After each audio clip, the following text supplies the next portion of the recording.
Amici telespettatori, nuova puntata di Tema che registriamo nella sede del Consorzio ASI di Caltanissetta, l'area di sviluppo industriale. Ospiti di Tema sono, li vedete seduti sul divano, sono l'assessore regionale alle attività produttive della regione siciliana Marco Venturi, originario proprio di Caltanissetta, quindi siamo a casa sua, assessore, e vedete il consigliere comunale di Agrigento Giuseppe Arnone. Arnone che dobbiamo ricordare è un profondo sostenitore del governo lombardo e di questa esperienza politica a sostegno di Marco Venturi, ma a sostegno anche della politica svolta in questi anni da Massimo Russo. Inizierei proprio da Arnone. Da cosa scaturisce questo sostegno? Perché?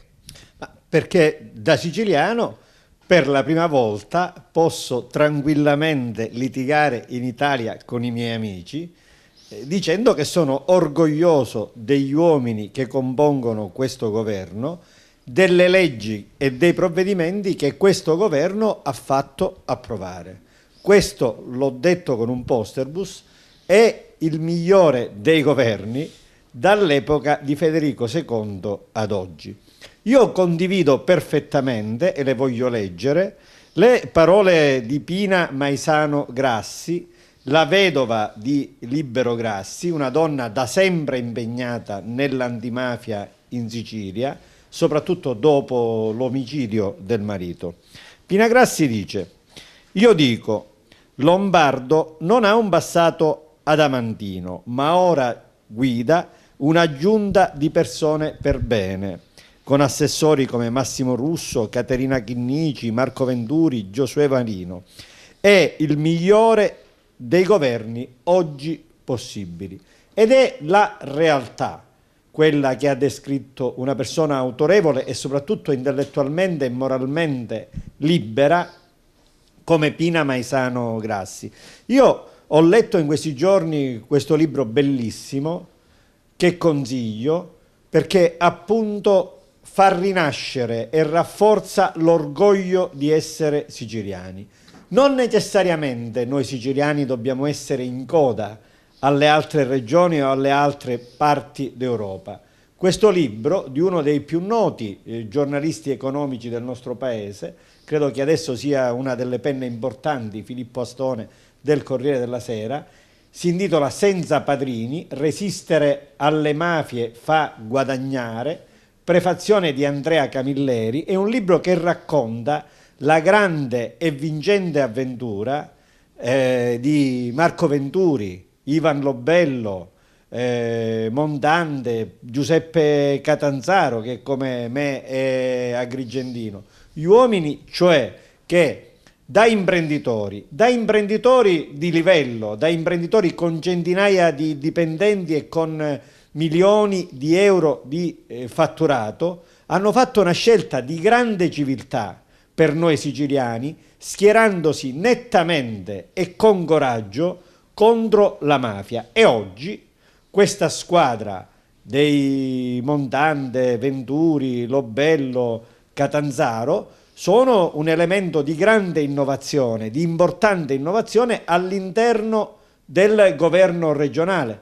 Una delle ragioni per cui io sono sempre stato portato ad una sovraesposizione, se vogliamo, a favore di questa esperienza di governo. Gli articoli più significativi sul quotidiano nazionale del Partito Democratico a difesa di questo governo su Europa, per intenderci, portano la mia firma. Gli interventi più taglienti contro gli avversari anche a sinistra di questo governo portano il mio nome, e perché sono realmente convinto che le cose che Venturi, Russo, con Antonello Cracolici, con Giuseppe Lumia, col presidente Lombardo, a cui va dato atto di coraggio. Lombardo ha una storia distantissima dalla mia, ma devo dire che Lombardo ha avuto il coraggio di scelte di potente rottura degli equilibri preesistenti. Nominare uno come Marco Venturi all'assessorato alle attività produttive è per Lombardo, come dire, una grande incognita.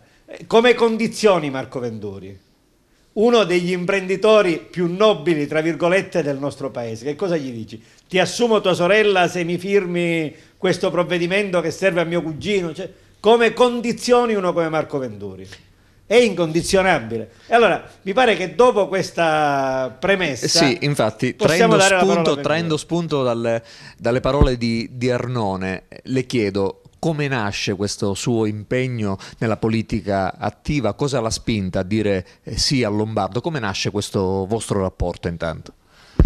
Ma più che il rapporto con Lombardo io farei una premessa, nel senso che noi abbiamo iniziato questo percorso di legalità, come diceva Giuseppe Arnone, noi ci conosciamo da tanti anni, insomma, con Giuseppe dai tempi forse della Lega Ambiente, forse ancora prima, non lo so, ma sempre io, ma la mia azienda, ma questo gruppo di persone che citava Giuseppe, abbiamo sempre pensato a una Confindustria diversa, già dal 2004, dal 2003, quando erano giovani imprenditori, e abbiamo capito che bisognava, per far crescere le aziende, per far crescere il mondo economico siciliano, fare in modo che le imprese scegliessero di stare sempre dalla parte della legalità contro la mafia, perché in Sicilia stare dall'altra parte significa spesso stare con la mafia. Stare con la mafia significa a prendere gli appalti in modo più veloce, avere la certezza, fare clientela per gli operatori politici, chi faceva politica nei nostri territori, da Agrigento, Caltanissetta, abbiamo esempi eclatanti di grandi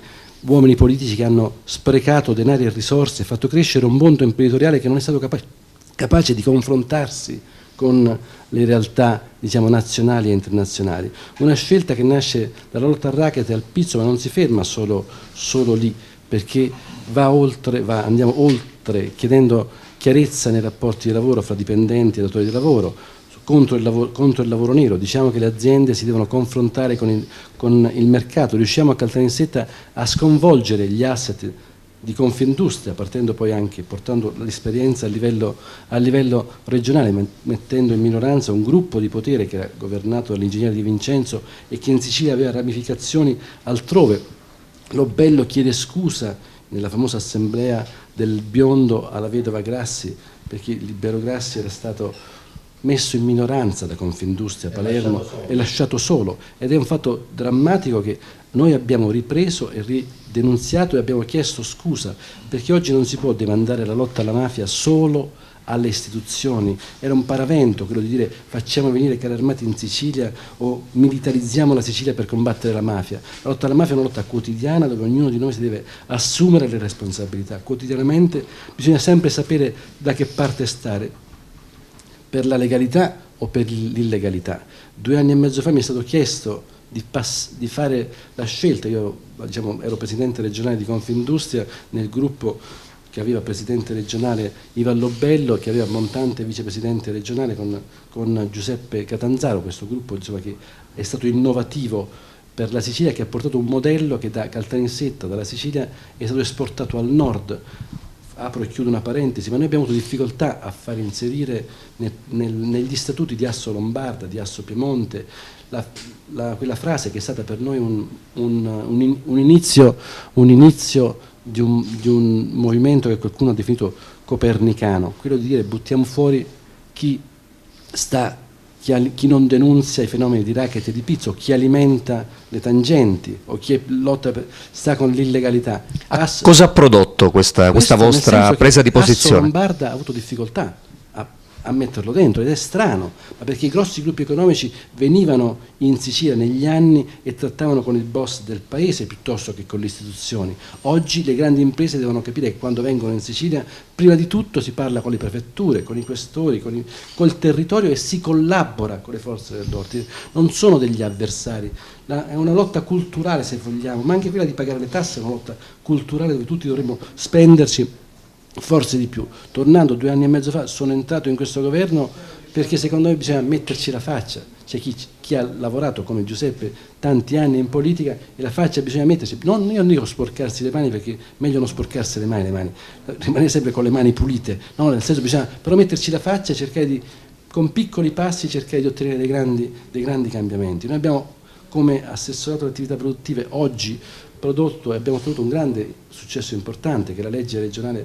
per lo sviluppo delle attività produttive, l'IRSAP, che abolisce le ASI. La riforma sulle ASI, una legge anche questa epocale, non voluta all'inizio da nessuno, dove noi abbiamo cominciato a lavorarci da Confindustria 10 anni fa, 15 anni fa, abbiamo cercato di proporre e produrre carte, ma sempre nel vano. Oggi siamo riusciti a ottenere un risultato importante, abbiamo azzerato le ASI, abbiamo fatto una riforma epocale, storica, abbiamo ridotto di 800 posti sotto governo in Sicilia, e non è poco, abbiamo tolto prebende per circa 4 milioni di euro l'anno, i costi degli ASI erano questi, abbiamo ridotto i direttori generali da 11 a 1, cercheremo adesso di lavorare.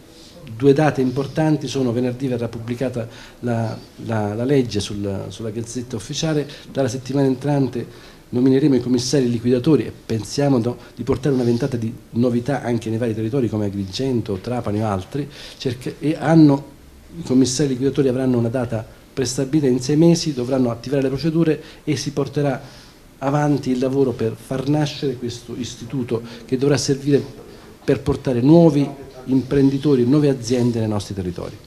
Quindi sì, prego Arnone. Per spiegare a chi ci ascolta cosa vuol dire la riforma dell'ASI, aree di sviluppo industriale. Ad Agrigento abbiamo una vicenda penale singolarissima. Praticamente gli organi dell'ASI, gli organi amministrativi dell'ASI, venivano utilizzati dai sindaci per fare questo tipo di favore. Vi era un concittadino che prestava la sua attività lavorativa, ad esempio, nella polizia penitenziaria di Ascoli o presso il provveditorato di Trento, allora lo si nominava nel consiglio di amministrazione dell'ASI in modo che avesse diritto al trasferimento per l'espletamento della carica amministrativa nella realtà, diciamo, nostra, nel nostro caso, nella realtà agrigentina. Per cui noi avevamo il bidello di Trento che diventava, non avendo nessuna competenza, non capendone nulla e non avendo nessun interesse, solo per avere il trasferimento e anche il gettone di presenza, amministratore dell'area di sviluppo industriale. Quando le aree di sviluppo industriale venivano amministrate o vengono amministrate, è un'esperienza che si sta cancellando in queste ore grazie a Venturi e grazie al governo lombardo. Quando queste ASI venivano amministrate da personale scelto con questi criteri che poi, diciamo, avevano l'ulteriore passaggio nella nomina dei presidenti dell'ASI, dei vertici dell'ASI, di chi pigliava ogni anno decine di migliaia di euro di prebende e stipendi per dirigere l'ASI, avevamo da parte della guardia carceraria o del bidello che componeva il consiglio solo per il trasferimento scelte che non avevano alcuna qualità. Quando si dice la casta partitocratica che invade ovunque e fa danno come le cavallette, uno dei luoghi è l'ASI. In un paese normale, penso la Germania, l'area di sviluppo industriale verrebbe amministrata da imprenditori, da soggetti con una notevole preparazione economica, che hanno un'idea di cosa deve essere lo sviluppo, di cosa necessita all'imprenditoria. Sì. Da noi abbiamo 2 cose velocemente. Prego, Venturi. 2 dati importanti. Enna e Agrigento, 2 province, sì. 2 consorzi ASI che potevano essere diciamo, un punto di partenza per l'industrializzazione delle aree del centro. Noi abbiamo a Enna 80 membri del Consiglio Generale con 20 aziende insediate. Ad Agrigento mi pare che abbiamo un 88-90 membri del Consiglio Generale con una 70ina di aziende. Questi sono i numeri. Palermo sono 160 membri del Consiglio Generale con 110 aziende insediate. Questi sono i numeri della Sicilia, ma la riflessione che dobbiamo fare è a che cosa sono servite le ASI.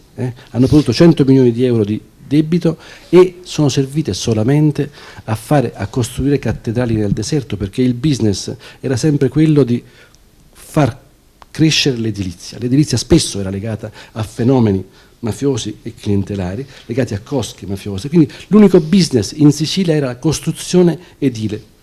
Se voi girate per le aree industriali della Sicilia, vedete aree che hanno grandi capannoni industriali, grandi uffici direzionali e niente più. Oggi bisogna rilanciare sulla produttività di questi territori, cercare di far crescere quel mondo di piccole, anzi soprattutto di microimprese che ancora resistono, e farle crescere con gli strumenti del mercato e non più con i soldi a finanza agevolata. Venturi sa bene quali sono le richieste che vengono dal mondo imprenditoriale siciliano. Gli imprenditori chiedono alla regione snellimento burocratico, chiedono meno passaggi, più fattività per consentire loro di poter sviluppare le aziende. Si riuscirà in questo? Guardi, una cosa importante, sempre in questo disegno di legge di costituzione dell'IRSAP, noi abbiamo definito zone a burocrazia zero. Significa che a livello periferico rimangono gli 11 consorzi che avranno l'onere di svolgere delle attività tecniche e amministrative, col silenzio assenso in 60 giorni, rilasciare tutti i documenti autorizzativi che necessitano, diventa uno sportello unico reale sul territorio per le attività produttive. Quindi bisogna semplificare, sburocratizzare e dare la possibilità alle aziende di crescere con il lavoro. In passato, e purtroppo forse anche adesso, molte aziende pensano di crescere con i finanziamenti a fondo perduto. Quindi devono essere uno strumento per migliorare la rete dei servizi, le infrastrutture. Certo, se noi abbiamo delle zavorre nei nostri territori, che sono i forestali, che sono 23.000 persone che spendono e costano le casse 250 milioni di euro l'anno, se abbiamo la formazione che costa 400 milioni di euro l'anno, è chiaro che per puntare sullo sviluppo bisogna abbandonare la politica del cliente, bisogna guardare forse a 5-10 anni di programmazione. Chi deve incassare nel breve periodo non può programmare nel medio-lungo. Arnone, c'è un nesso tra l'efficienza e la trasparenza della burocrazia e lo sviluppo economico a garanzia poi degli imprenditori? Ma io voglio partire riprendendo la vicenda dell'ASI, perché questa riforma fatta da Venturi mi pare epocale, e poi rispondere alla domanda arrivando a fatti anche di grande attualità. Qualche mese addietro una troupe di Rai 2 nazionale mi chiese di portarli in Sicilia in un luogo di opere edilizie inutili. E allora li ho portati tra Castronovo di Sicilia e Lercara Friddi nella area di sviluppo industriale, dove abbiamo appunto una molteplicità di capannoni totalmente abbandonati, non servono a nulla. Sono costati milioni e milioni e milioni di euro. Come non è servita a nulla pure un'opera frutto delle logiche dell'ASI, che è il riempimento a mare da me combattuto quasi 20 anni addietro a Porto Empedocle. Anche lì l'idea era quella di spendere denaro, credo che lì sono spesi 100 miliardi dell'allora Comunità Europea, sempre per allocarvi industrie, mentre Porto Empedocle manifestava già il fallimento della precedente industrializzazione. All'Ercara Friddi abbiamo fatto un minimo di analisi con quei giornalisti, com'è che si erano andati a realizzare tutti quei capannoni poi vuoti. E la gente del luogo ce lo spiegò, dice: ma gli amministratori dell'ASI andavano da un pasticcere e dicevano: senti, va a fare un favore, parlando in dialetto. E allora quello diceva: che favore da fare? Volete dolci? Dice: no, ma fare una litra. Dice: che dirci da fare? Mi devi dire che ti serve un impianto industriale perché vuoi produrre panettoni. Dice: io panettoni? Dice: manco faccio cannoli. Noi dice: ma tanto non serve a niente, ci serve a me che posso così programmare la realizzazione di un capannone finalizzato a dare la struttura a te pasticcere per fare panettoni. Dice: ma io non riuscirò mai a fare panettoni, né mai ho interesse ad andarmi a trasferire. Sì, ma questo nessuno mai ti dirà niente. Cioè, tu mi devi fare un favore, che mi devi fare una lettera in questo modo. Con queste pratiche i politici che hanno amministrato l'ASI in un quadro di degrado e non di industrializzazione hanno speso il denaro che serviva per costruire una Sicilia con un'economia di industria avanzata, quella che era compatibile con un disegno di futuro, con le nostre esigenze. Ma andiamo ancora a questa domanda. Io vado ad un tema di grande attualità che il telespettatore comprenderà molto facilmente.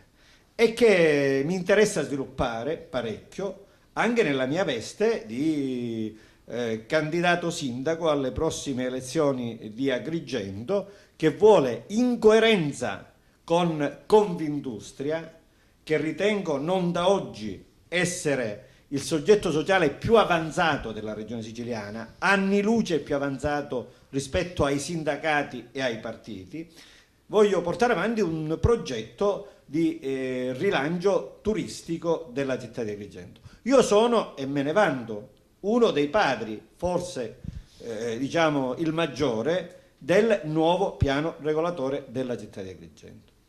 L'iter del piano regolatore noi consiglieri comunali l'abbiamo concluso praticamente nel 2006 con la nostra votazione definitiva, poi questo piano è rimasto paralizzato. Ma malgrado ciò vi erano una serie di interessi imprenditoriali che si erano attivati. Io fui contattato dall'imprenditore Vita, che avendo proprietà nella zona a est della fascia costiera, alla Misita, era interessato a realizzare quello che il piano regolatore prevedeva in termini di infrastrutturazione turistica. Poi abbiamo anche le proposte che lanciò l'imprenditore Moncada. Il resort da realizzare nella zona di Punta Bianca, nel verde, con l'indice agricolo, cose di grande interesse e di grande qualità per un Agrigento turistica. Tutte queste cose nascono e muoiono.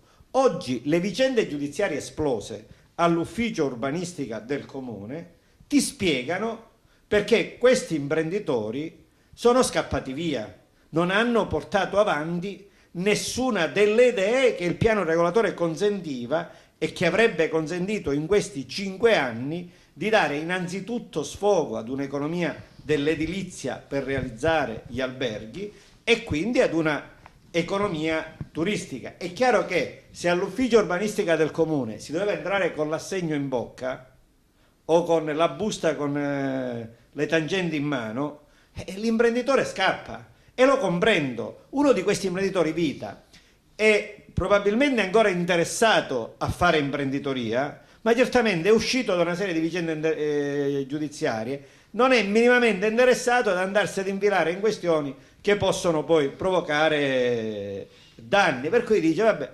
quando al comune di Agrigento vi sarà trasparenza, una burocrazia efficiente, celere e pulita, con un controllo politico che nell'ambito di un disegno di rilancio della città è disponibile a fare le cose agli imprenditori, allora saremo presenti. L'inchiesta famosa che porta agli arresti del comune poche settimane addietro parte dai tentativi, come dire, molto singolari, per rimanere con un eufemismo, che qualche consigliere comunale porta avanti in modo poco limpido contro l'imprenditore Moncada.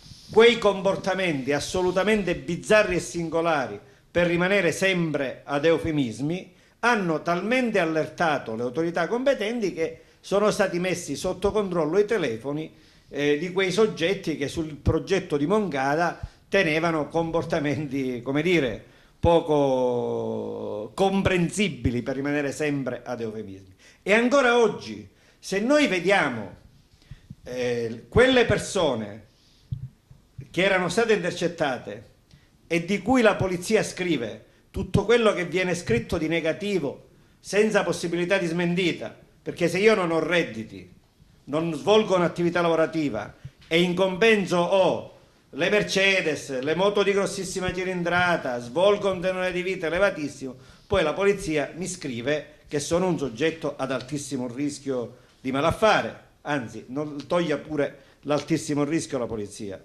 rimane l'altissimo malaffare. E queste persone la gente oggi le vede sedute con cariche assessoriali, non faccio nomi, nella giunta municipale. Allora l'imprenditore dice, vabbè, Agrigento è un posto dove è molto salutare stare a molte miglia di distanza, non investire, lasciare nell'assoluto degrado. Per questo io rivendico la grande novità del governo regionale. Io voglio vedere chi è in grado di dirmi una parola che mi metta in cattiva luce l'operato di Marco Venturi come assessore. Noi abbiamo fatto cose bellissime con Venturi che rimangono nella memoria degli agrigentini che amano questa terra e odiano coloro che la derubano.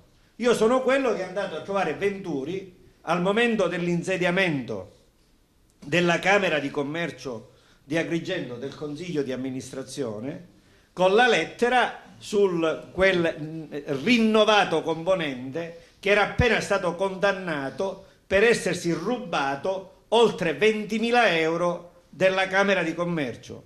C'era una sentenza che lo aveva condannato come ladro e lo avevano nominato nuovamente a far parte del Consiglio di amministrazione della Camera di Commercio.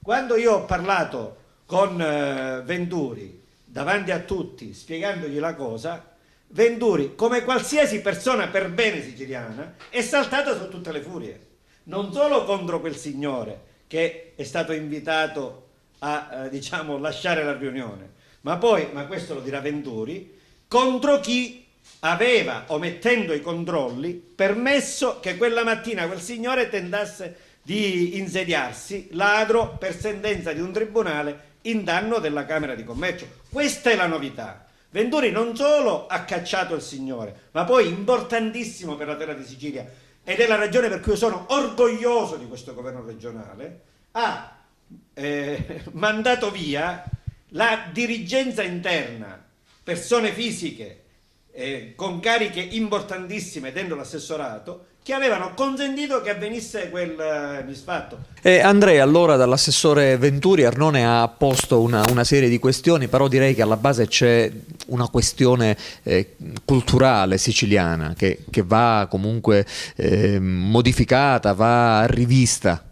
Sì, sicuramente Arnone ha fatto un discorso a 360 gradi toccando un punto nevralgico anche del nostro ruolo in questo governo regionale, che era lotta alla burocrazia corrotta, ma anche e soprattutto lotta a quegli imprenditori che corrompono la burocrazia, perché bisogna sempre stare attenti ai sistemi. C'è chi corrompe, chi è corrotto e crea un collo di bottiglia. Ce ne sono tanti nella nostra regione, nell'assessorato, nei vari enti locali, nei generi civili, sovrintendenti. Ci sono sempre questi burocrati infedeli, come ci sono, bisogna anche dirlo, tanti burocrati eccellenti nella pubblica amministrazione. Noi 2 anni fa facemmo una conferenza stampa che anche quella segnò e marcò un periodo importante, nella quale denunziammo una serie di irregolarità, io allora ero assessore all'industria, che c'erano in quell'ambito di ritardi, ma ritardi erano dovuti al fatto che c'erano dirigenti che volutamente creavano un tappo, perché poi dopo c'era qualcuno che doveva dietro risolvere il problema. Ci sono stati poi arresti anche di politici regionali, c'è tutto un mondo che si muoveva attorno a questo delle fonti rinnovabili, però c'erano anche spesso imprenditori che corrompevano e oleavano questo sistema. C'era gente, è come quando si parla di lotta alla mafia, l'accusa che ci venne fatta subito, immediatamente da questi salotti buoni della città era quello che di mafia non bisognava parlarne, perché si ledeva l'immagine della Sicilia, sempre il solito ritornello, no? Che tu parli di mafia e ledi gli interessi economici di tanti. Era così anche quando tu parli di tangenti, parli di colli di bottiglia, parli di burocrazia corrotta, però c'è sempre un imprenditore che corrompe, che ha paura, no? Che magari che se cambia il sistema deve confrontarsi con il merito. Quando c'erano quegli imprenditori negli anni 2000, 90, che prendevano tutti gli appalti perché erano amici della politica e della mafia, che prendevano tutti i fondi strutturali al 97, al 98% degli importi messi a disposizione, certo lì bisogna stare attenti, guarda, dobbiamo cambiare, ma dobbiamo soprattutto cambiare tutti noi. È un fatto anche lì culturale, nel senso che sia la politica, le associazioni naturali, i sindacati, prima di tutto dovrebbero sapere chi presentano negli organismi di rappresentanza o nelle liste quando si presenta ai cittadini per essere eletti. Prima di tutto bisognerebbe porre un paletto prima, e chi ha un procedimento, chi nei territori si conosce è colluso con ambienti non perfettamente legali, bisognerebbe non candidarlo. La Sicilia, sì, la Sicilia del futuro, la Sicilia delle innovazioni, dello sviluppo. Abbiamo parlato della riforma delle ASI, quindi la nascita dell'IRSAP, però sono altri provvedimenti che questo governo, su proposta del governo regionale, ha posto in essere. Penso ad esempio ai centri commerciali naturali. Cosa rappresenteranno? Sì, i centri commerciali naturali sono un segmento dell'attività, diciamo, di promozione dei territori. Io sono convinto che purtroppo questa programmazione, diciamo, messa giù nel 2007-2013 è stata troppo frammentata da chi l'ha messa, l'ha proprio materialmente scritta. Ci sono 220 linee di intervento. Se guardiamo la programmazione del 2000-2006 gestita dalla dottoressa Palocci e dal governatore Cuffaro, è stata una programmazione che, con la stessa logica dei clientes, ha frammentato e ha dato briciole a tanti, senza creare sviluppo, innovazione e senza puntare sulla crescita, solo grandi business in vari ambiti, senza realmente puntare allo sviluppo. Lì abbiamo certificato il 110% della spesa, quindi siamo stati dei bravissimi, diciamo, esecutori e abbiamo usufruito bene dei fondi, ma non vediamo una Sicilia diversa. Oggi, con quello che è rimasto, bisogna cercare di puntare su, come diciamo all'inizio di trasmissione, sul mercato e far crescere le imprese con il lavoro. Io mi sono definito un assessore alla vertenza, perché da quando sono stato nominato la Fiat, Fincantieri, la Keller, che è un'azienda che ha il personale in cassa integrazione da 19 anni, quindi anche lì dovremmo tutti quanti fare una riflessione: cosa vogliamo fare di questa, l'azienda penso che non ci sia più, cosa vogliamo fare per il futuro di quell'area. Provengo da Confindustria e sono convinto che un paese che non produce non ha futuro, quindi oggi bisogna puntare alla produzione al sud, cosa che non è stata fatta negli anni passati. Noi siamo stati un paese e un popolo di consumatori, che abbiamo dato anche la grande industria presente in Sicilia, spesso è servita come grande ammortizzatore sociale, dove non si sono create le medie aziende, le piccole aziende, che doveva essere l'indotto produttivo, non c'è. Faccio due esempi: gli ultimi due strumenti di finanza agevolata importanti che ci sono stati, la 488 qualche anno fa e i patti territoriali qualche anno fa, dove si finanziavano a fondo perduto le aziende anche fino all'85%, sono serviti per costruire capannoni industriali, quindi mettere in moto, come dicevamo, quel movimento collegato di imprese collegato all'edilizia più o meno sana. B, si sono messi in movimento sempre le aziende del nord, perché noi qui non produciamo nulla, dai mobili ai torni, alle seghe, alle presse, tutto viene stata una partita di giro. Poi la maggior parte, diciamo, facendo una statistica, un monitoraggio, l'85% delle aziende sono fallite, perché il business era accedere al finanziamento e basta, quindi costruire il capannone, fare un'operazione con qualche imprenditore del nord, fare guadagnare un po' di professionisti e un po' di consulenti, senza creare occupazione e altro. Gli strumenti che ci sono importanti, quelli che citava lei, dei centri commerciali naturali o dei bandi sul turismo, sono piccole cose che si possono fare, ma dobbiamo puntare soprattutto sugli imprenditori, che gli imprenditori devono investire soprattutto su loro stessi e sulle aziende. Io l'idea che bisogna continuare a creare aziende nuove a volte mi spavento, per amore di Dio, bisogna dare la possibilità ai giovani, ma di lavorare in aziende sane, che paghino i giusti corrispettivi, che non lucrino sugli stipendi, che non dimezzino le buste paga.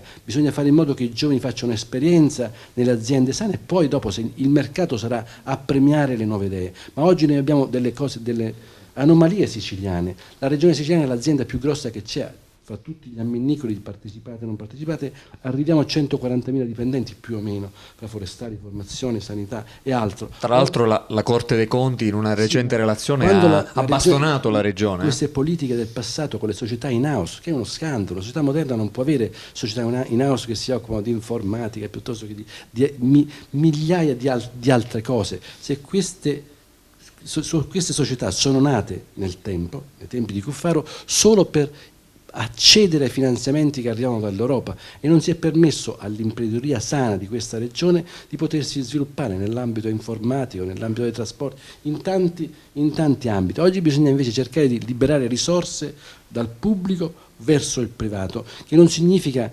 liberalizzare tout court.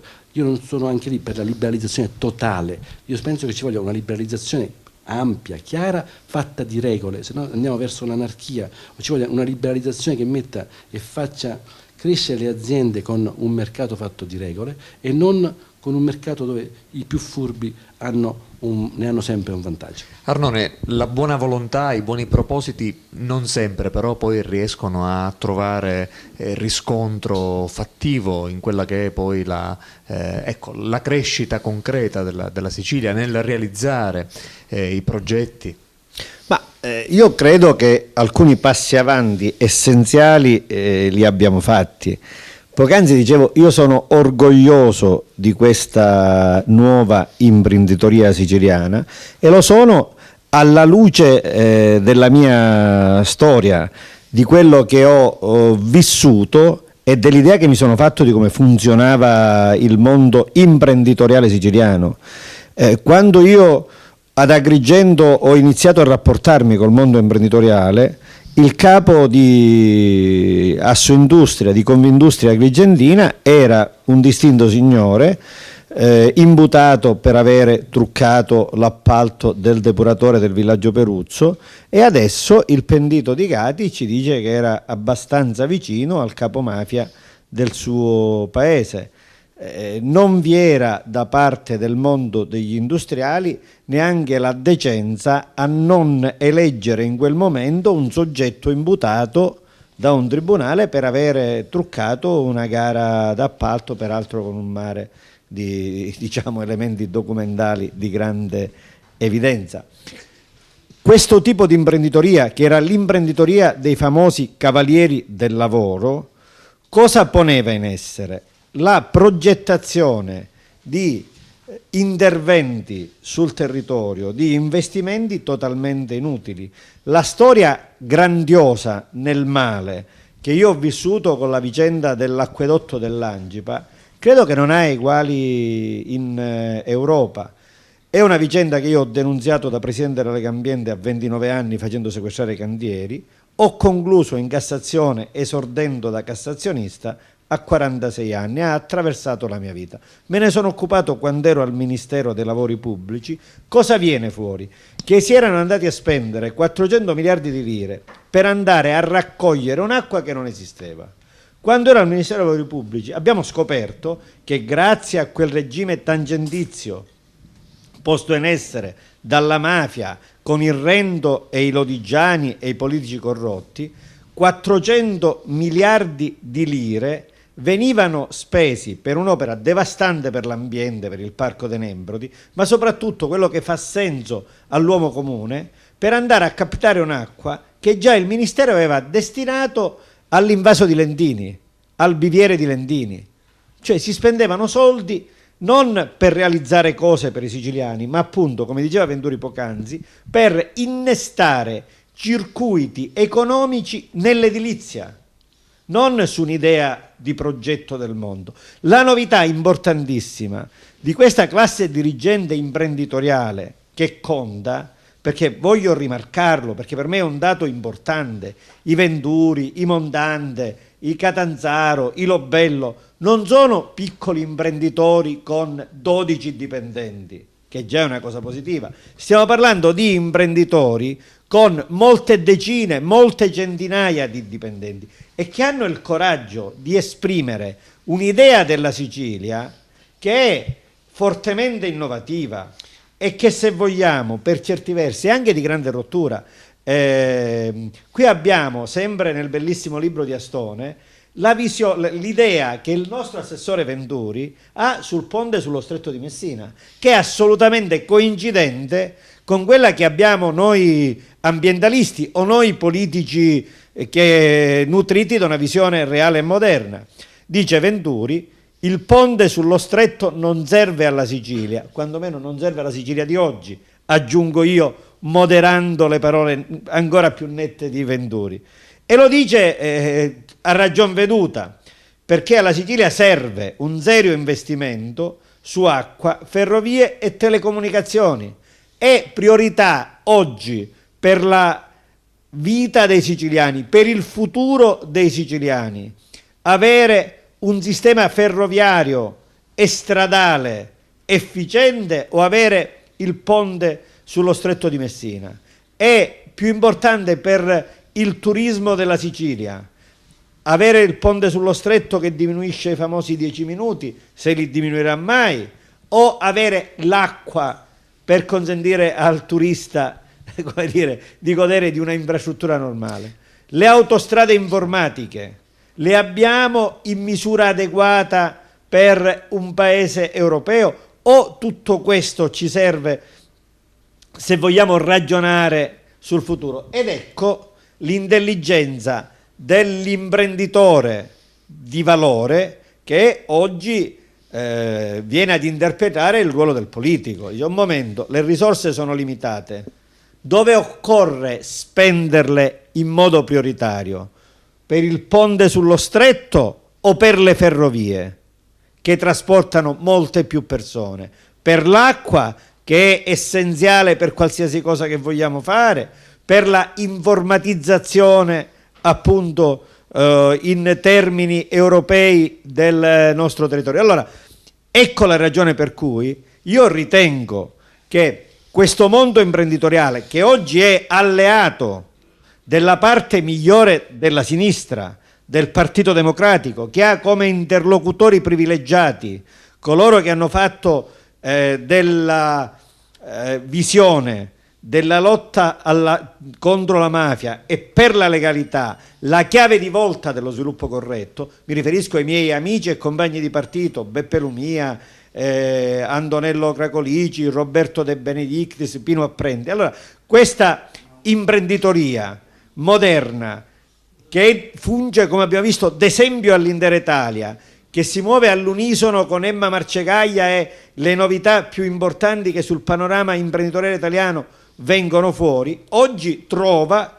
nella esperienza che si sta conducendo al governo regionale il terreno per diciamo esercitarsi a provare a cambiare la Sicilia realmente. Quindi per lei questa alleanza deve proseguire, anzi deve essere ancora di più fortificata. È proprio di oggi la notizia che il Partito Democratico dice no al referendum sospeso, quindi diciamo che l'area Lumia-Cracolici ha prevalso, almeno finora, sostegno confermato a Lombardo. Purtroppo diciamo le intelligenze migliori del Partito Democratico, che sono oggi impegnate con questo governo e con questi assessori a cambiare la Sicilia, vengono distolte dall'impegno prioritario, da tutto questo mare magno di stupidaggini che vengono in continuazione alimentate dai vari capo di casa Di Benedetto, Crisafulli, Enzo Bianco. Io non ho mai visto al mondo, e faccio politica da 30 anni, cose come quelle alle quali ho assistito in questi ultimi 2 anni. Si insedia un governo e un pezzo di partito, invece di collaborare a fare a questo governo le cose e poi giudicarlo, per carità, ma il giorno dopo che il governo si insedia propone il referendum per mandarlo a casa. Ma da dove si sono viste cose così idiote? Significa non farlo camminare. È come pensare di partire per il Gran Premio e il navigatore, invece di dirti la strada che devi fare, pensa a bucarti le ruote. Cioè, logiche assolutamente masochiste, come la vicenda palermitana.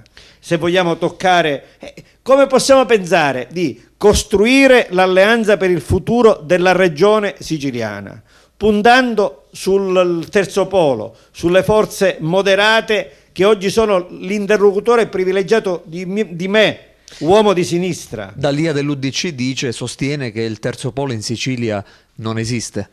Tra l'altro l'UDC adesso ha abbandonato, ma l'UDC il governo dal suo punto regionale. di vista ha ragione. Quando la parte, diciamo, non molto assistita da lucidità del mio partito, del Partito Democratico, ritiene di candidare la Borsellino a sindaco di Palermo senza prima avere concordato con la Borsellino il quadro delle alleanze, è chiaro che si va a sbattere. Siamo innanzi a persone, come dire, obnubilate, per utilizzare un termine quasi tecnico. Come si può fare ad individuare un candidato nella principale città d'Italia dove si va a votare? Perché Palermo è il posto più importante dove si va a votare in primavera. E diamo il nome del candidato e non stabiliamo quali devono essere le alleanze. Anzi, diciamo l'esatto opposto rispetto a quello che vogliamo fare alla regione a pochi metri di distanza dal Comune di Palermo, ma non solo, con un'altra follia. Palermo ha problemi immani, enormi. La Borsellino pensa di poterli risolvere litigando prima ancora di essere eletta col governo regionale. Il tema del futuro del governo regionale mi pare molto interessante, anche perché si parla di futuro. Sentirei Marco Venturi. Ecco, se ne parla tanto, Lombardo sembra essere intenzionato a dare una svolta, a cambiare pagina al governo, trasformarlo da governo tecnico a politico. Qual è il suo punto di vista? Quello sul fatto che farà Lombardo bisognerebbe chiederlo a Lombardo e non a me, innanzitutto.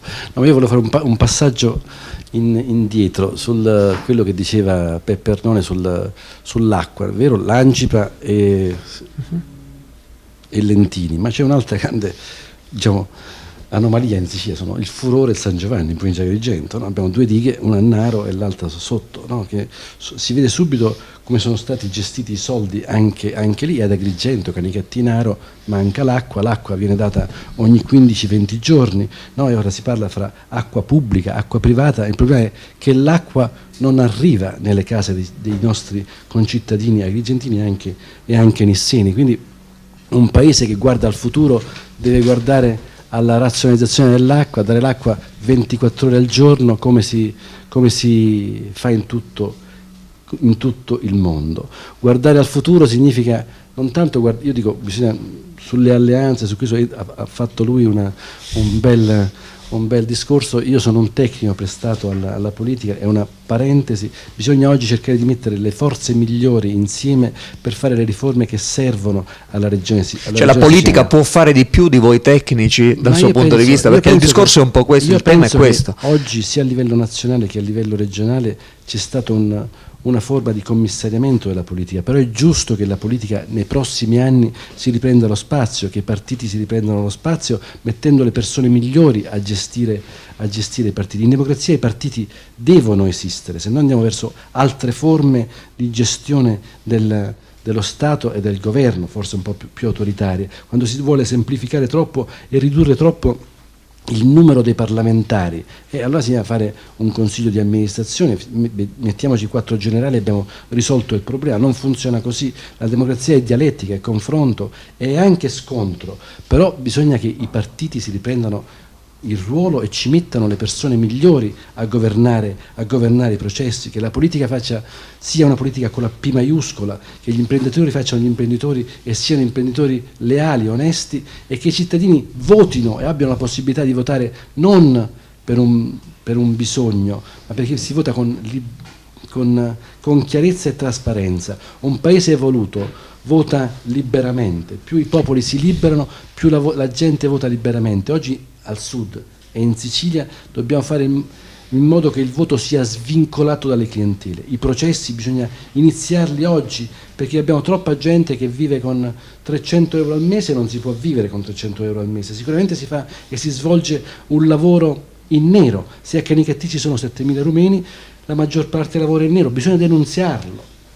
Significa che sono imprenditori che fanno lavorare in nero le persone, bisogna denunziarlo. Significa che gente che vive su questo mercato del lavoro nero. Posso dire che i rumeni di Canicattì non sono delinquenti, gente che si è integrata, paga gli affitti in nero, lavora, contribuisce alla crescita e fa fatica, ma oggi bisogna combattere il lavoro nero per mettere nei territori di presentare a sindaci gente che sia onesta, corretta e che faccia lotte per la legalità sempre e quotidiana, e che non sia dedita a compromessi, diciamo, che troppo spesso sono stati utilizzati nei nostri Siamo territori. quasi al termine.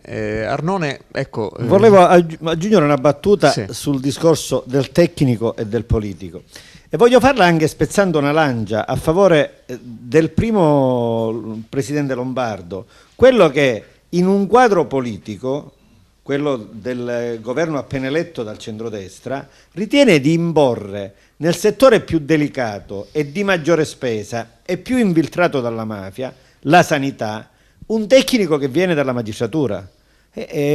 Massimo Russo non era certamente un uomo politico. Lombardo, da politico, ritiene che in quel settore, la sanità, sia il caso di mettere un uomo forte, che non risponda a logiche di partito, che non risponda a logiche di interessi, ma che sia in grado di incidere molto pesantemente. Allora, restituiamo lo spazio alla politica, ma restituire lo spazio alla politica significa mettere il politico in condizione di dire: la persona più indicata oggi a gestire l'assessorato regionale alle attività produttive proviene da Confindustria, ha quel profilo culturale fortemente innovativo, mentre la persona che dovrà gestire gli enti locali più opportunamente potrà venire da un'esperienza di assessore alla sanità in un grande comune.